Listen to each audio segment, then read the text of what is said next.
On-the-scene coverage of ACC.13 is supported by Janssen Pharmaceuticals, Incorporated.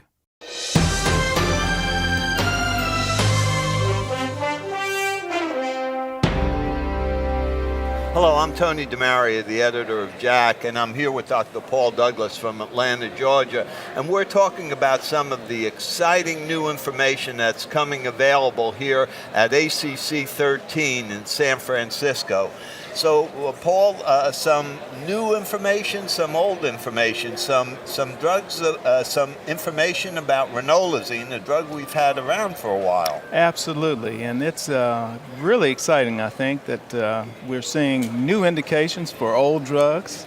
We're looking at different patient populations, and the ranolazine trial looked at patients with chronic stable angina who were being treated for angina and looked at the frequency of their anginal episodes and the use of nitroglycerin. And what they were able to show is that you could reduce the number of times that patients had angina, and you could also reduce the amount of nitroglycerin that they were using to treat their symptoms. And that's not new news. That's old news. We know that the drug's effective.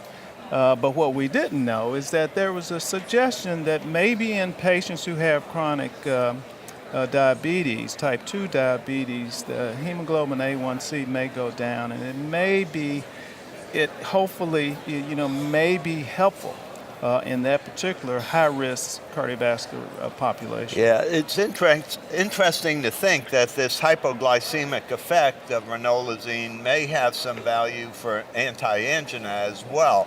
Of course, exactly. The changes were very small, one anginal episode a week or even longer, and some people might take issue with the fact that chest pain and nitroglycerin use is a little bit subjective, and in fact there's a big placebo reactor component for that. There wasn't ST segment changes with exercise or anything, but nevertheless some good data from electronic diaries. No, I think you're absolutely right. We'll need more studies with harder endpoints to really see if this really makes a difference. But I think we shouldn't lose sight of the fact that controlling patients' symptoms is important.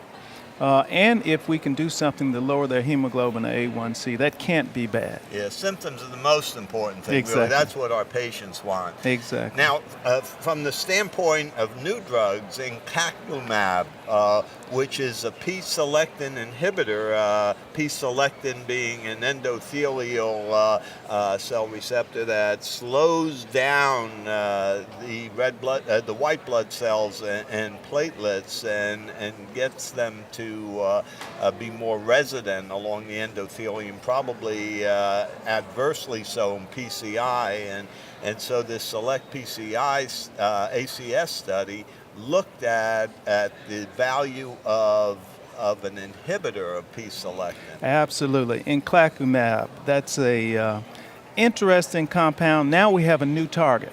We've always identified the platelet as the enemy. So those of us who do interventions know that you really want to turn those platelets off. And so now we've identified another thing that we can antagonize. And it appears that it really makes a difference. And so the concern that I have, though, looking at this new trial is the safety issue.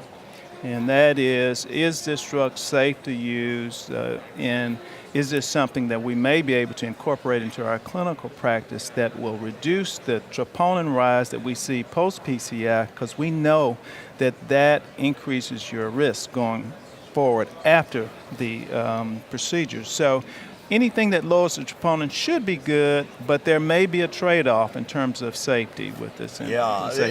Interesting that troponin was the endpoint, but we know if troponin goes up after a PCI, that's got adverse prognostic significance. In addition, as you point out, even though none of the serious adverse effects like myocardial infarction or death were significantly different between the treated group and the placebo, if you put them in aggregate, it's something that's going to bear a lot of watching in the future as to whether this can be done. And the last somewhat interesting thing about this study was that the p-values were all around 0.5 something, 0.06, and so right. they were right there at the hairy edge, but not necessarily under that 0.05 that we usually look for. Absolutely. And so I think we're going to need a larger trial that has more power so that we can really see if this is signaling a improved benefit for our patients. We'll have to see. But it's an early, exciting target, I think, that we've identified. And hopefully, that it's going to bear fruit for us. Boy, I think you're right. We've been working so hard at the platelet for so long that it's good to have a new target, and hopefully one we'll be able to exploit. So lots of good information at ACC.13 here in San Francisco. More to come tomorrow and Monday.